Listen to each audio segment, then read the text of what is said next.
Assalomu alaykum. Bego'miz yangi kanal obunachilari. Xudo xolasa mana bizni yarimidan oshib 70% tayyor bo'lgan bego'mizlarimiz sug'orish jarayonidamiz.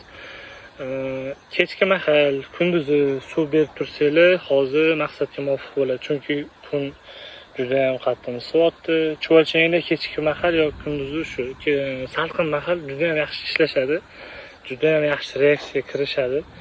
Shuning uchun ko'proq suv berib turishinglarni hozir tavsiya qilamiz. Bu yoqda xudo xolasa mana yangi go'nglarimizni olib kelyapti, yangi go'nglarimiz tashalyapti.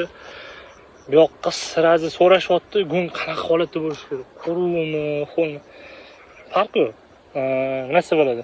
Masalan, tezroq reaksiyaga kirishib, tezroq natijaga erishaman desanglar, quruv bo'lgani afzal. Lekin xo'rroq bo'lsa ham, sal birchiroq bo'lsa ham, buni ahamiyati yo'q.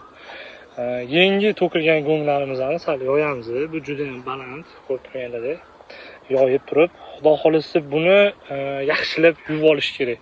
Kamida 1-2 hafta yuvib, zaharli moddalarni ketkazib, qizishini ketkazib, keyin chuvalchanga tashlasak bo'ladi.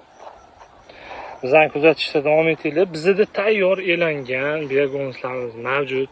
Bemalol aloqaga chiqsangiz bo'ladi. Istagan ob'yemlarda chiroyli narxlarda qilib beramiz. Rahmat hammaga. Like, podpiskani ayamanglar. Rahmat hammaga. Dehqon akalarimizga shu bog'dorchilik, guldorchilik bilan shug'ullangan akalarga tashlab qo'ysanglar manfaatli bo'ladi.